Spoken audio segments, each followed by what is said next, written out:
Nuevamente los invitamos a que nos acompañen a nuestra primera conferencia. Me voy a permitir presentar al doctor Camilo Cetina, quien es coordinador de la Agenda de Integridad de la Dirección de Innovación Digital del Estado dentro del Banco de Desarrollo para América Latina, CAF.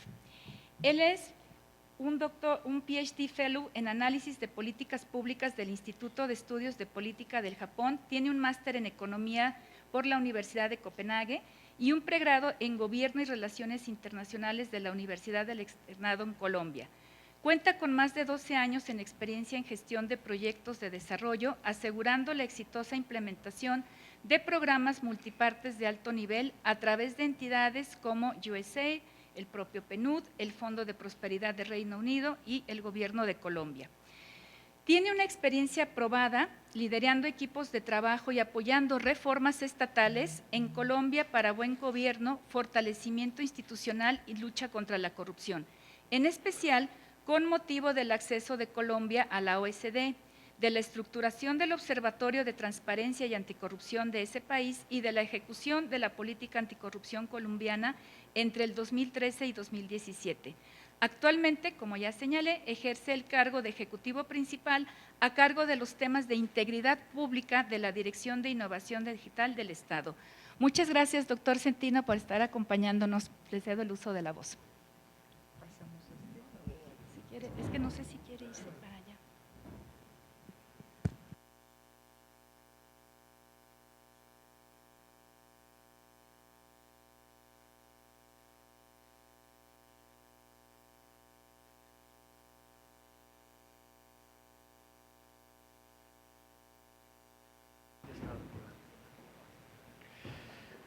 Bueno, muy buenos días. Muchísimas gracias por esta invitación. Yo pues me siento honrado de estar aquí el día de hoy. México, digamos, es un país que en Colombia, pues, desde el punto de vista de su cultura y de su actividad económica, pues lo vemos muy bien, ¿no? Yo pasé mi adolescencia escuchando a Caifanes, a Café Tacuba, aprecio la obra de Frida Kahlo, de Diego Rivera, ¿no? Los restaurantes mexicanos en Bogotá son bastante atendidos, bastante recibidos. Uno los primeros tragos se los toma con un margarita, ¿no? Y las primeras inducciones también son con tequila. Y bueno, entonces la cultura mexicana siempre ha estado como ahí muy cerca y pues es un honor estar hoy acá, ¿no? Quiero entonces hablarles de los avances y los desafíos en materia de analítica de datos, ¿no? En materia de lucha contra la corrupción, que es la agenda que está a mi cargo actualmente en el Banco de Desarrollo de América Latina, CAF. Entonces creo que era este botón, ¿o no? ¿Tengo que apuntar a dónde? ¿Aquí? ¿Así? Ah, no, ya me acordé, entonces es este.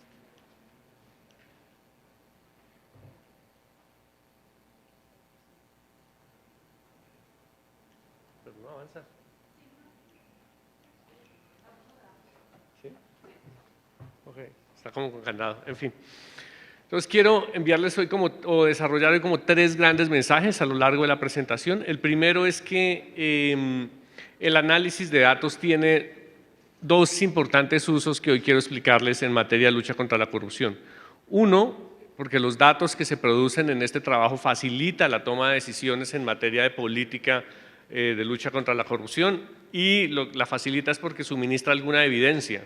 Me dice cuál es el comportamiento de las redes criminales cuando los criminales comienzan, digamos, a colaborar con la justicia, me dice cuáles son los delitos, por ejemplo, más cometidos, etcétera. Nos empieza a sugerir una cantidad de evidencia que un decisor de política debe tener en cuenta. Y lo segundo es que permite dar como un enfoque, pasar, digamos, de un enfoque reactivo, que es el que estamos acostumbrados en América Latina, a uno preventivo y mucho más proactivo, digamos, para que los hechos de corrupción no se den. Para que esto suceda, necesitamos una transformación que sea colaborativa y funcional, digamos, dentro de las entidades, es decir, que empecemos a compartir un poquito más información y un poquito a tener más contacto con la sociedad civil para producir, digamos, esa información. Quiero también decirles que una agenda de integridad pública basada en el uso de datos tiene que combinar, digamos, el acceso a la información, las soluciones digitales y ciertas transformaciones dentro de las organizaciones que luchan contra la corrupción. Siguiente. Entonces, ¿cuál es el origen de todo esto? Entonces, quiero que reflexionen sobre esa frase que aparece ahí. El retrato que está ahí es de un señor que se llama Jacob Bernoulli, que es uno de los grandes padres de la estadística, incluso hoy moderna. Ese párrafo o esa idea que les planteo yo ahí lo escribió en un libro que se editó póstumamente en el año de 1713, que se llama Ars Conjectandi. Y él nos dice lo siguiente: si las observaciones de todos los eventos se siguieran haciendo durante toda la eternidad, y de aquí que la probabilidad definitiva pudiera ser perfectamente cierta, percibiríamos que todo en el mundo pasaría en proporciones fijas, incluso lo más accidental. Estaríamos llevados a reconocer la certeza del destino. Esto lo escribió un matemático estadístico que hoy en día es el padre, digamos, de una gran ley que se llama la ley de los grandes números, y es la que nos dice que si yo empiezo a calcular, si yo empiezo a meter más observaciones para poder calcular el promedio o calcular una proporción, por ejemplo, de delitos dentro de una sociedad, a medida que meto más y más observaciones puedo determinar la proporción fija sin necesidad de contar a toda la sociedad, ¿sí? Sin necesidad de contar todas las observaciones. Simplemente con coger una proporción e ir sumando y sumando evidencia puedo llegar a tener una idea específica de las proporciones. Por eso él nos está diciendo ahí que si pudiéramos tener todas las observaciones posibles, podríamos identificar que todo en el mundo pasa en proporciones fijas, ¿no? Ahora, ¿cuál es, digamos, el papel de los datos inicial en materia de lucha contra la corrupción? Quiero primero que reflexionemos sobre los elementos de corrupción que en la academia hay como un acuerdo y en otros un desacuerdo, ¿no? Primero, para que exista corrupción debe haber un abuso o una desviación del poder que a alguien le encomendaron. Ese poder puede ser público o privado, y quiero que también se entienda que no necesariamente es un poder grande, ¿no? Por ejemplo, en Colombia, yo no sé si aquí existen, pero hay programas de fidelización en los supermercados, ¿no?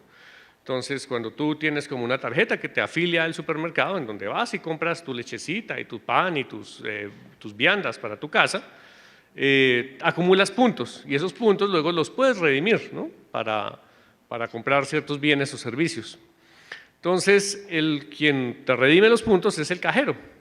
Entonces el cajero, digamos, el señor que está en la caja del supermercado, dense cuenta que es de lo más básico que hay, digamos, en la organización del supermercado. Él no es el gerente, él no es el manager, él no es el financiero, es el cajero. Pero a él le encomendaron un poder, que es el administrar los puntos cuando te dice si quiere acumularlos o si quiere redimirlos. Entonces en Colombia se descubrió hace poco una mafia de mercado negro de puntos. Entonces el cajero te sacaba 1 o 2 puntos, los metía, digamos, en una cuenta secreta, y esa cuenta él después la vendía o la revendía a los otros colegas, digamos, dentro del supermercado, a un precio.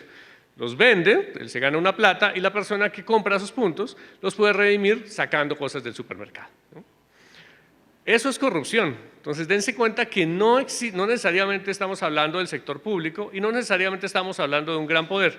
Y segundo, a ti no te afectan porque no notas que te afectan porque te están quitando de a 1 o 2 puntos. Y si tú tienes 1000 o tienes 2000 acumulados, no te diste cuenta cuando te los quitaron como cliente, ¿no? Entonces, no se necesita una gran posición, no se necesita estar en el sector público, se necesita que a ti te encomienden un poder y que tú abuses de él para que haya corrupción. Eso implica entonces ese abuso lleva a un beneficio, a una ganancia privada, que puede ser o bien sea personal o bien sea dirigida a un tercero que uno mismo determinó, aquel que está usando el poder. En esos dos elementos hay un acuerdo.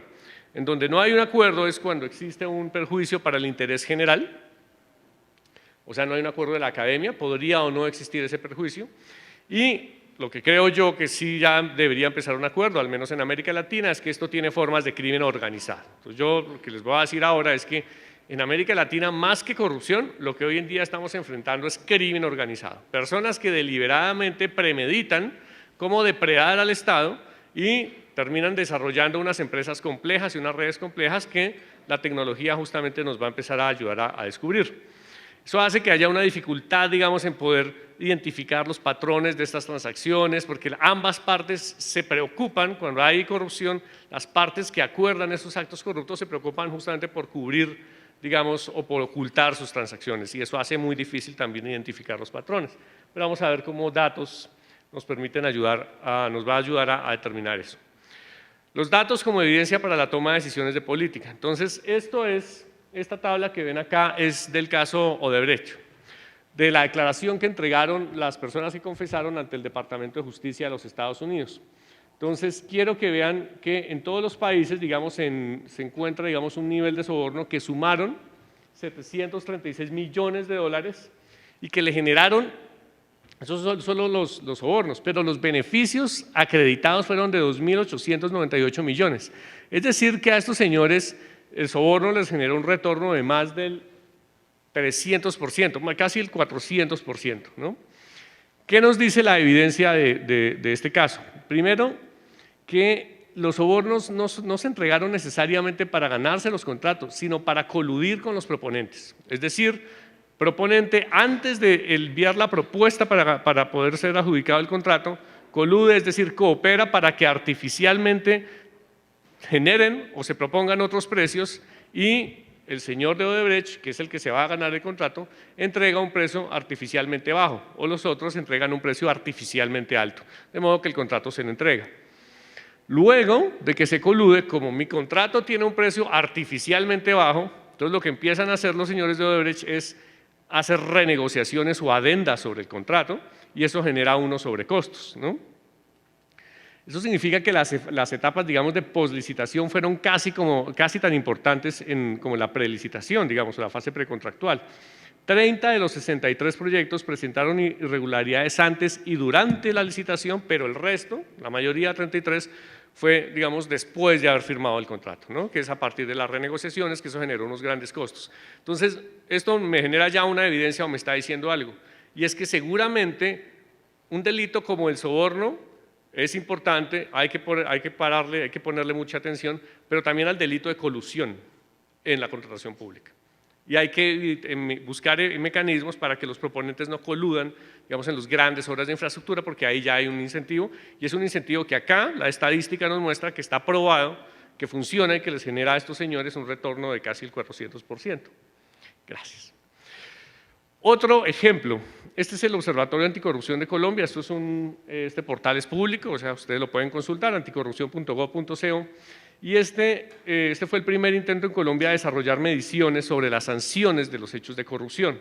Nosotros ahí integramos información de las 3 ramas del poder público y se hacían mediciones relacionadas con la victimización de corrupción, cuánta gente ha sido, digamos, víctima de actos de corrupción, cuál ha sido el nivel de transparencia activa de las agencias del Estado, y se presentaba cierta información que se cruzaba y se le presentaba a las autoridades, digamos, máximas en Colombia.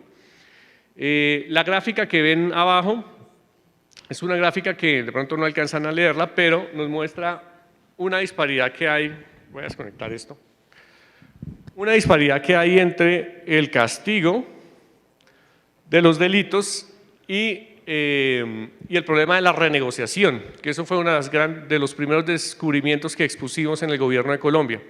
Este delito que aparece acá es el peculado por apropiación, tiene el promedio, la barra blanca es el promedio de meses que uno espera en una condena, de acuerdo con el Código Penal, que eran 162 meses. Se esperaba, es decir, hay una pena mínima y hay una pena máxima, se esperaba que el promedio de esa pena fuera de 168, pero en realidad la gente de manera efectiva terminaba pagando 85 meses de los 160. En el caso, por ejemplo, del cohecho, del soborno, en promedio la gente fue condenada a 100 meses, es decir, los promedios de las sentencias emitidas por los jueces fueron de 100 meses, que es esta barra blanca, pero la gente terminaba pagando 40 meses. Y así sucesivamente. Entonces, si se dan cuenta de esta barra rayada o a rayitas, nos muestra lo que efectivamente la gente pagó. Entonces, que es estadísticamente muchísimo más bajo de lo que el juez condenó y es también mucho más bajo de lo que la ley exige. Entonces, eso hacía que se pierda el efecto disuasivo de la pena, porque la corrupción es un delito bastante sofisticado, es decir, el señor antes de pedir el soborno o antes de ofrecerlo, el señor ya ha hecho unos cálculos e incluso sabe qué abogado lo va a defender en caso de que lo cojan y ya seguramente ha tenido una información anticipada sobre cómo va a operar la justicia. Y esta información estamos seguros que los criminales ya la conocían, ya sabían que podían esperar si había buen comportamiento, preacuerdos con la fiscalía, delación compensada, etcétera, etcétera, que podían pagar muchísimo menos. Entonces salían después de pagar, no sé, 30 meses de cárcel y salen a disfrutar parte de su riqueza. Entonces se pierde completamente el efecto disuasivo de la pena y eso fue lo que motivó a unas reformas, digamos, legales en Colombia. A esto me refiero entonces con toma de decisiones basada en evidencia. No es que uno se imagina cuál debería ser, mira para el techo y dice esta debería ser la condena por delito de peculado, por delito de cohecho, sino que mira las cifras y se da cuenta que la gente no está pagando el crimen como debería pagarlo según la ley y eso lo lleva a uno a tomar decisiones. Ese es el primer uso que tienen los datos. Para que eso sea posible necesitamos tener la cadena de valor del dato como condición, digamos, habilitante. Primero debe haber un proceso de generación de los datos, es decir, que el dato venga estructurado, que venga en un formato que sea leíble por máquina, abierto, reutilizable y que existan mecanismos para solicitar la información. Las gráficas que yo les mostré ahorita no habría podido generarlas si los datos no vinieran estructurados. Eso nos tocó estructurarlo y venían leíbles por máquinas. Si no, sería imposible. Si todo estuviera en papel sería muy difícil generar esa información. Luego viene un proceso digamos, de recolección y almacenamiento de los datos, el procesamiento de los datos, verificar la calidad. La cadena de valor implica una puesta a disposición de esa información de manera periódica en una plataforma para las agencias de gobierno, para los ciudadanos, y luego viene un proceso de reutilización de los datos que genera las estadísticas que estamos viendo y el uso inteligente que vamos a ver más adelante. Eso genera una toma de decisiones y más demanda de datos que hace que esta cadena, digamos, sea como un círculo virtuoso que se va repitiendo, digamos, generando cada vez un mayor uso de los datos. Eso es una idea importante. Miremos ahora el tema de la estadística predictiva. Esto se basa en un caso muy famoso desde la cadena Target, yo no sé si aquí existe en México, pero sé que existe en los Estados Unidos, que es un supermercado, ¿no? Entonces, volviendo al tema de la fidelización, entonces Target también tiene un programa de fidelización donde tú tienes unos puntos y Target tiene la información sobre sus clientes, su género, su fecha de nacimiento, su fecha de afiliación y ellos van registrando las compras. Target llegó a desarrollar un algoritmo que permitía determinar cuándo sus clientes quedaban embarazadas, porque existe un cambio en el comportamiento, en el consumo de la persona. La mujer cuando queda embarazada cambia sus patrones de consumo. Seguramente deja de consumir cigarrillo, deja de consumir alcohol, empieza a consumir tal vez complementos vitamínicos, empieza a consumir de pronto alimentos más sanos y Target llegó a desarrollar el algoritmo que permitía determinar quién estaba embarazado, quién llegaba a estado de embarazo y quién no. Y llegó a venderle esa información a las empresas que viven de la industria de bebés y de la maternidad, ¿no? Productores de pañales, complementos para bebé, complementos alimentarios, etcétera, etcétera, cosa que después fue sancionada por el gobierno de los Estados Unidos porque usted no puede vender información privada. Decía, pero es que no es privada porque yo calculé quién debía estar embarazado y quién no, ellos a mí no me dijeron. Y eso fue, digamos, a los estrados judiciales y fue altamente discutido porque era cierto. Los clientes de Target o las clientes que estaban embarazadas nunca le dijeron a Target si lo estaban. Target lo determinó a partir de un algoritmo predictivo, ¿sí? Eso que hizo Target lo podemos hacer en este negocio, lo que les quiero decir. ¿Cómo se puede hacer? Entonces, no, antes, por favor, gracias. Esta gráfica que aparece acá relaciona dos variables. Una que es esto. Este eje que es el horizontal me dice qué tan probable es que exista un fraude en una transacción y este eje vertical me dice qué tan similar ha sido esa transacción con respecto a las anteriores auditorías. ¿Qué me ha relajado, qué relaciones o qué resultados me botan las anteriores auditorías y qué resultado generaría la auditoría hoy en día según una probabilidad sobre una transacción? Entonces, por ejemplo, cuando las auditorías han sido similares a las que yo estoy haciendo con la que estoy haciendo ahora y ahora encuentro una alta probabilidad de fraude, yo estoy en esta zona roja.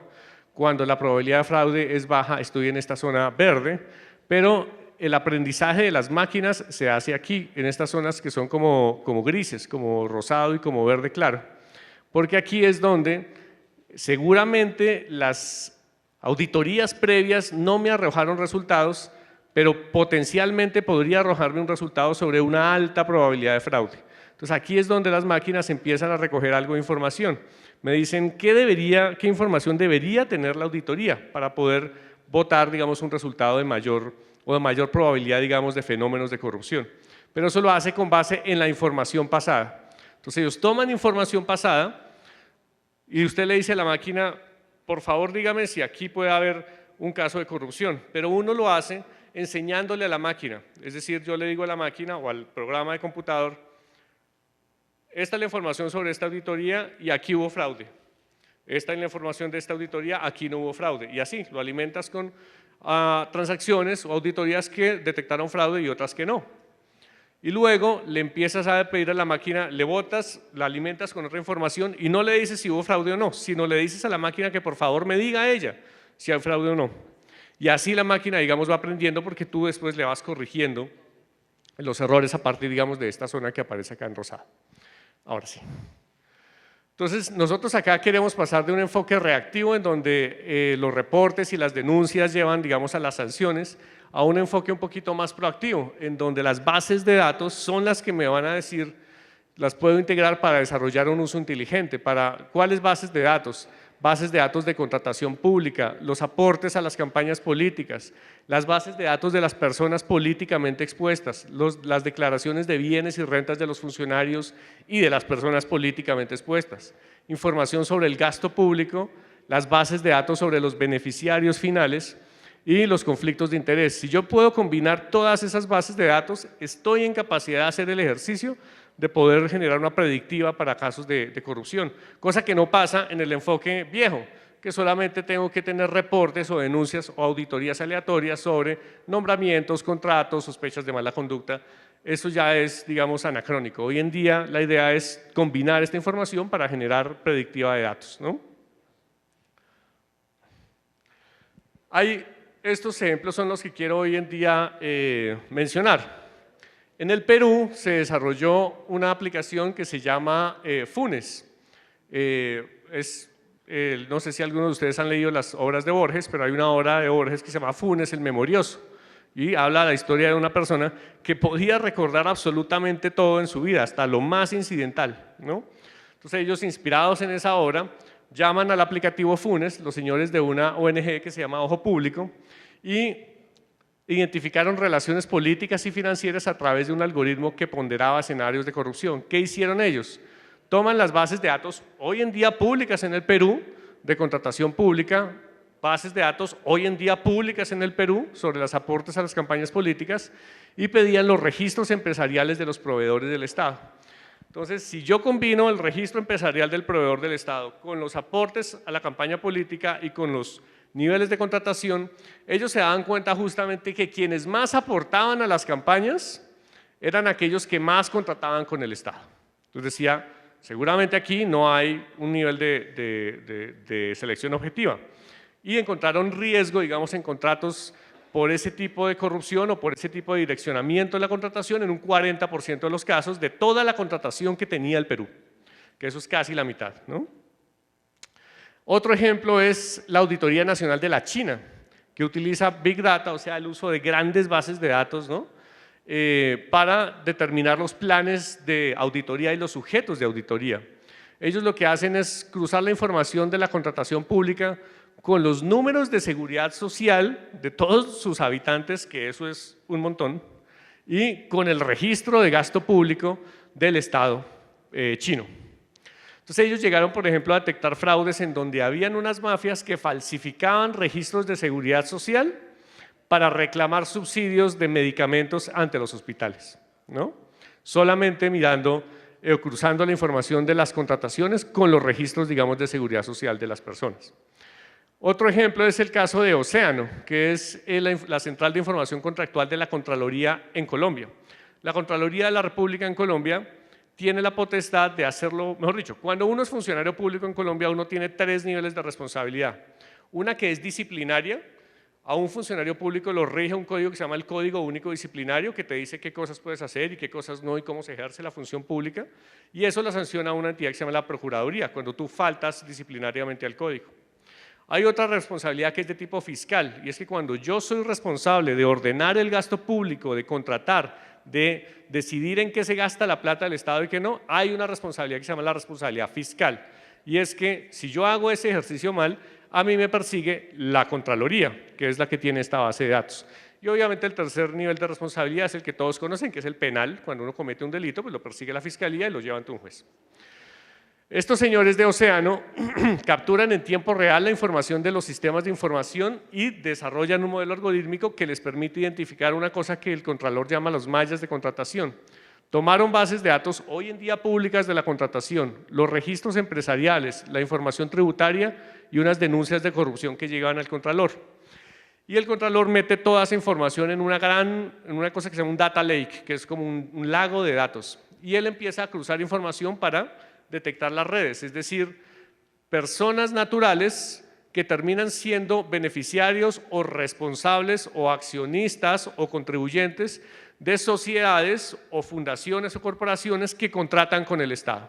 Entonces muchas veces una misma persona tiene una fundación aquí, una sociedad allí, otra corporación allí y resulta que las tres contratan con el Estado, ¿no?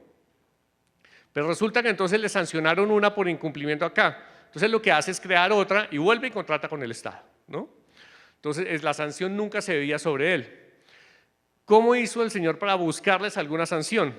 Entonces él encuentra que, por ejemplo, cuando se reconstituían las corporaciones o los organismos, entonces le cambiaban también el objeto social para que se disfrazara o se pudiera ocultar en esa malla de corporaciones.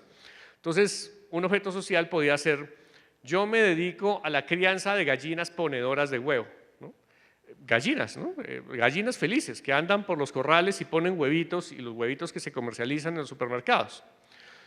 Y encontró que habían sociedades que se dedicaban a eso, pero que construían vías terciarias en los municipios de Colombia. Vías terciarias, ¿no? Vías terciarias, las que comunican a las veredas con los cascos urbanos en los municipios. Pero el señor hace gallinas ponedoras de huevo, ¿por qué está construyendo vías terciarias? ¿No? Es lo que se pregunta el Contralor.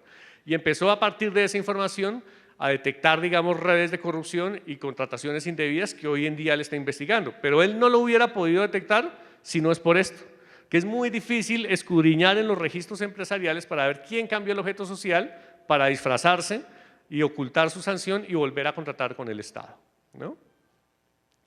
Y está el OSI, que es el caso de acá de México, el Observatorio de Corrupción e Impunidad, que analiza interacciones usando ciencia, digamos, de redes. Solamente ellos combinaron la contratación pública y los registros empresariales para casos como el que ustedes vieron acá, el de la gran estafa, y eso se hace basado en sistemas complejos. Él lo hace, digamos, un sistema complejo son como redes cuyo comportamiento no obedece a un solo miembro de la red o a un esquema centralizado en la red, sino que está completamente descentralizado y casi que la red tiene una vida propia, un comportamiento y unos patrones propios. Eso se llama sistemas complejos.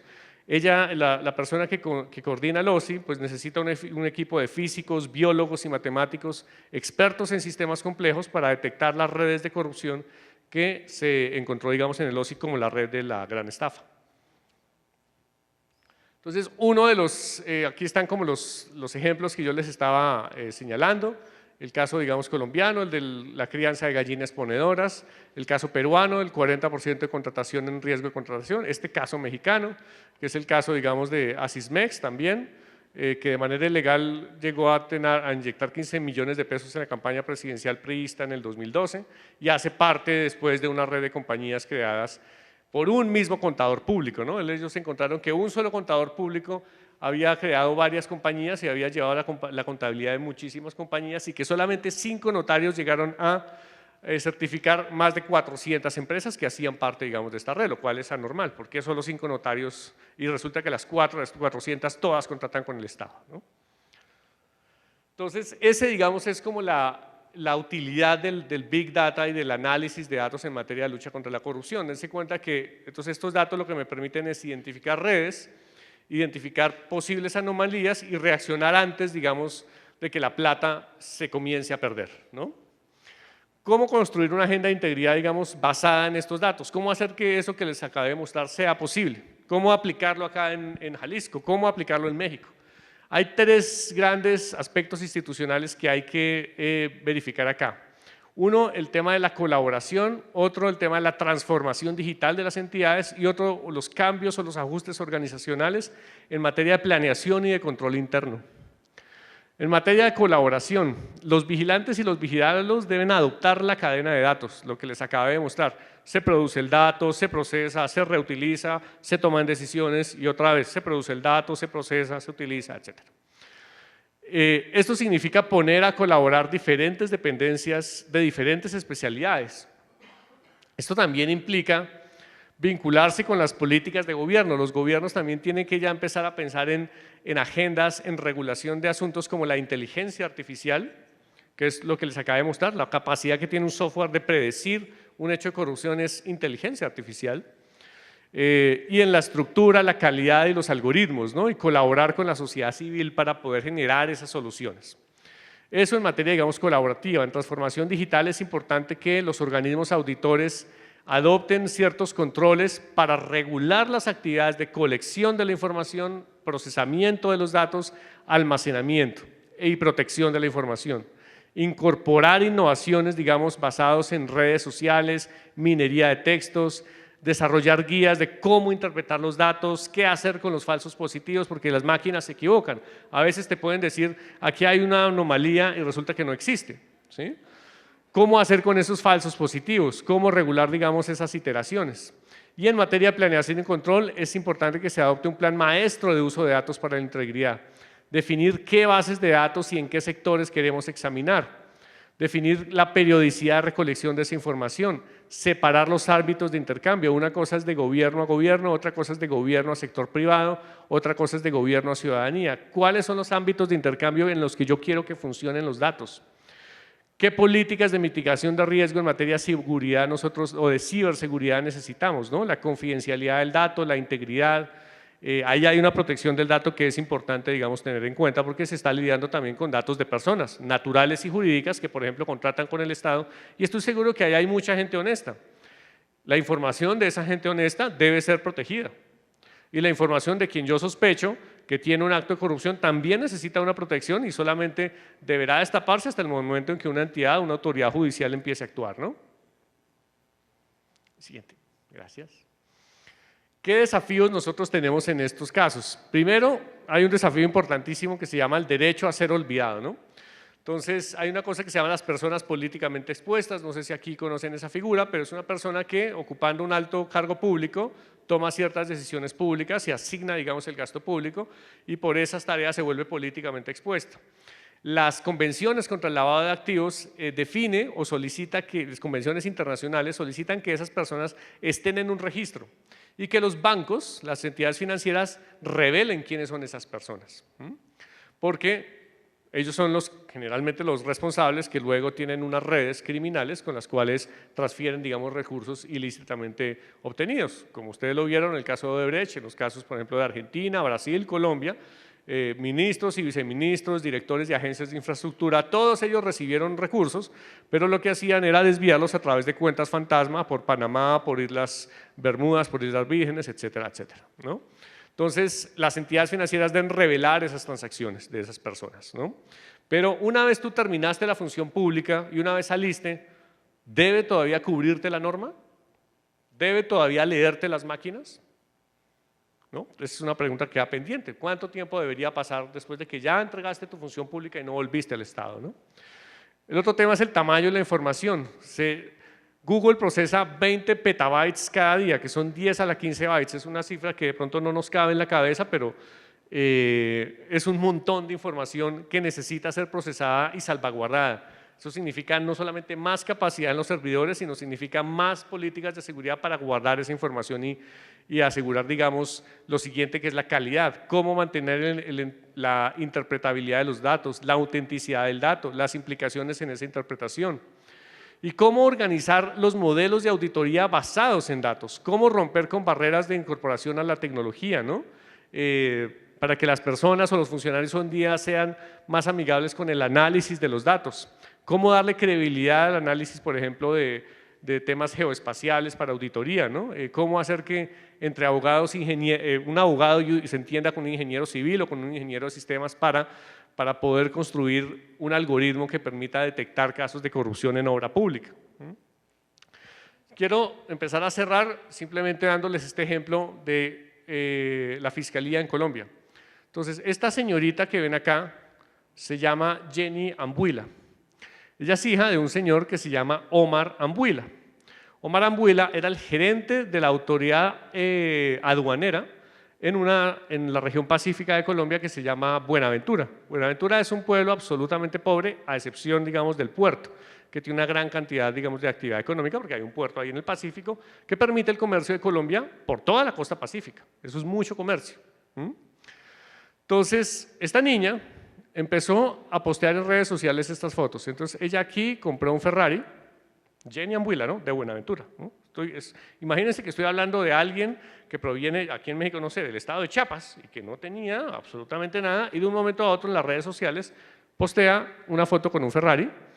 Aquí la niña tiene puesto Chanel, tiene Gucci. Aquí yo creo que en estas bolsas lleva mínimo $5.000 en ropa y accesorios femeninos, ¿no?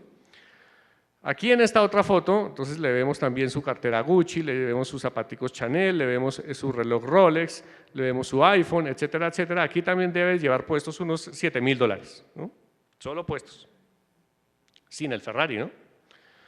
Entonces, a partir de la Fiscalía empezaron a aplicar esta técnica y a partir del estudio de los registros aduaneros, del comercio, digamos, que pasaba a través de la aduana, de las denuncias que había sobre contrabando y de la analítica en donde ellos combinaron redes sociales, lograron detectar que esta señorita, la hija del señor Omar Ambuila, era la beneficiaria de los sobornos que él cobraba. Omar Ambuila cobra los sobornos para dejar pasar, digamos, de manera ilícita cierto contrabando por el puerto, y esos sobornos terminaban en una buena medida acá en los bolsillos de esta niña. Aquí ya está la foto cuando está presa por las autoridades, digamos, colombianas, y llegaron a partir del estudio de las redes sociales de esta niña, del estudio de los sistemas de información aduaneros y de los registros criminales, una red de lavado de activos, favorecimiento al contrabando, enriquecimiento ilícito, en abril del año 2019, una investigación que tomó más o menos 6 meses. Y esta es una organización en donde están funcionarios públicos, autoridad aduanera, integrantes de la fuerza pública y otros particulares que facilitaban el contrabando a través del puerto de Buenaventura en unas proporciones gigantescas. Acá solo muestro las fotos, pero también Jenny Ambuila colgaba los videos, ella andando en su Ferrari, colgaba los videos en sus fiestas, no se bajaba de tomar champaña Don Periñón, etcétera, etcétera. Mostraba toda su actividad social, ¿no? Entonces, a partir de por ahí se metió la Fiscalía para empezar a desentrañar esta red. Siguiente. Entonces, ¿qué es lo que nosotros estamos haciendo en CAF, digamos, para que esto sea posible? Con los estados y con los gobiernos. Todo lo que estamos proponiendo es desarrollar un plan de apertura de datos, digamos, contra la corrupción.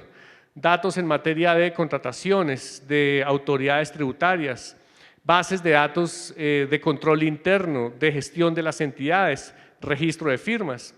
Y damos la oportunidad para que esas bases, para mostrarle a los gobiernos cómo se pueden integrar esas bases de datos y generar algoritmos que me permitan predecir casos de corrupción.